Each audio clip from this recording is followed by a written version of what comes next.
Remember that feeling? You know, digging out your old console, blowing on a dusty cartridge, hoping it would fire up. Oh, yeah, I absolutely. mean, who didn't do that? Or just like losing yourself in an 8-bit world. Those pixelated heroes. Oh, I think we all have our favorites. We're going to dive into all that and more today.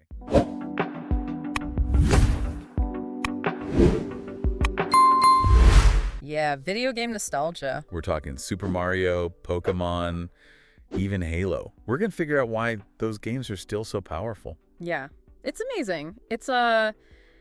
It's way more than just simple entertainment, right? Right. These games, I think they tap into something much deeper. Yeah, they really do. Like almost a psychological level, nostalgia, Absolutely. These worlds become part of us, like almost like a time capsule Totally. of a certain time in our lives. Yeah. I mean, it's not just about playing the game again, is it? It's like reconnecting with the younger you.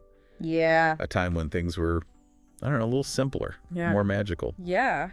I think for a lot of us, like these games were these social catalysts. You're huddled around the screen with your friends. You're, trying to come up with strategies. You're celebrating victories. Yeah. Maybe even some frustrating losses. Oh, for sure. But all these shared experiences, I think they shape our social skills in ways that we might not even realize. Oh, I totally agree. So they weren't just games. Yeah. They were stories. Mm-hmm. They were triumphs. And sometimes I think even life lessons. Absolutely. I think so too.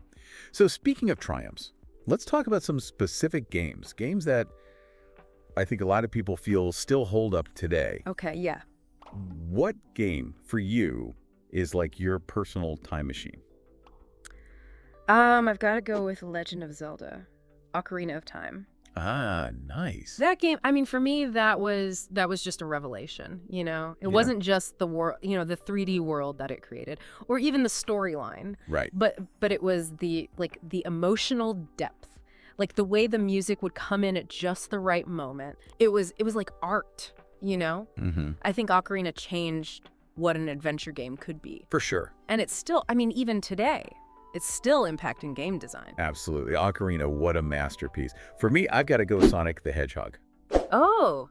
Oh, yeah. That blue blur. Uh-huh. Pure speed, pure adrenaline. Right. But what's really amazing, I think, is how Sonic has just transcended, it's transcended generations of gamers. Totally. It's not just nostalgia. It's the mechanics of the game. It's the momentum, the flow. Yeah. Keeps people coming back for more. Even decades later, you see it especially in the speedrunning community. Oh, yeah. These players are dissecting every single frame, Wow. pushing the limits of what's possible.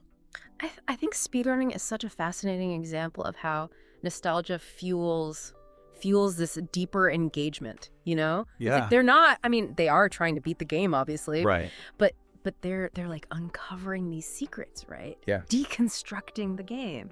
Uh-huh. And ultimately, I think celebrating its design Totally. in a way that I'm sure the developers never even imagined. It's like they're having a conversation with the creators through their gameplay. Right. But nostalgia isn't just about, going back and replaying the old games. Right. It's also shaping what's happening today, in modern games. Right. We're seeing just a tidal wave, remakes, remasters, Mm-hmm. Final Fantasy VII, Resident Evil. What do you think's driving this whole trend? And why is it resonating with older and newer players? I think it's actually a really smart strategy. Yeah. For older players, it's a chance to relive those moments, right? Okay. Maybe with like some updated graphics, Yeah. maybe some quality of life changes. Right. But for the younger players, it's almost like an entry point Yeah. into the history of these franchises. Absolutely. It's bridging the Wow. gap between generations. Yeah. And it's all through gameplay. I love that. Bridging the generation gap with pixels and nostalgia. Mm. And it's not just the big studios that are kind of cashing in on this retro craze. Right. We've got indie developers, Yeah. keeping those classic vibes alive. Uh. Games like Stardew Valley, Shovel Knight. Yeah. They really capture they capture that feeling, but they bring their own twist to it. Yeah, they're so good. I think indie developers they play such a crucial role in this. Absolutely. They have the freedom to experiment, Yeah.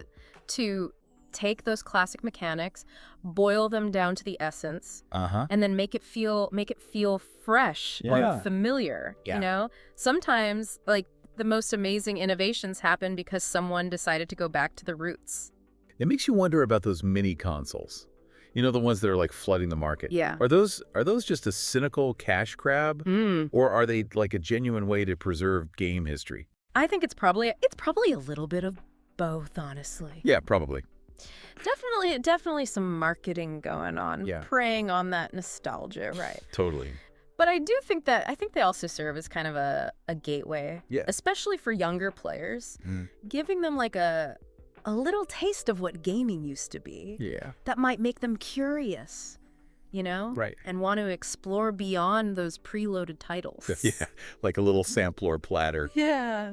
of gaming history. Yeah, exactly. But, you know, let's be honest. I think nostalgia is about way more than just the games. Mm-hmm. I mean, think about that feeling you get, right? Yeah. Is it the pixel art? Yeah. The chiptune music? Uh-huh.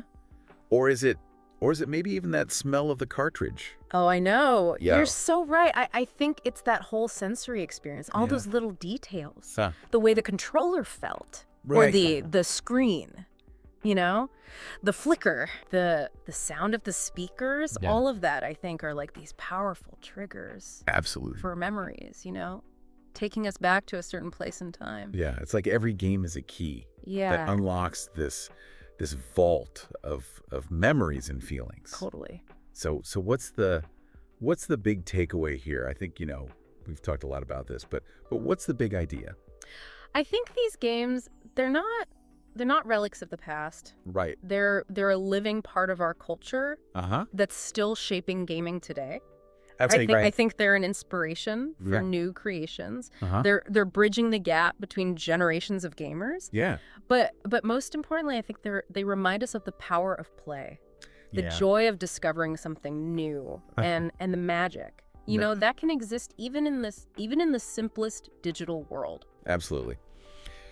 I think on that note, we gotta leave you with a final thought. If you could bring back just one game from your childhood, what would it be? Ooh. And why? What is it about that game that still speaks to you, even after all these years? I think let that question simmer as you fire up your console and take a trip down memory lane. Awesome. Till next time. See you then.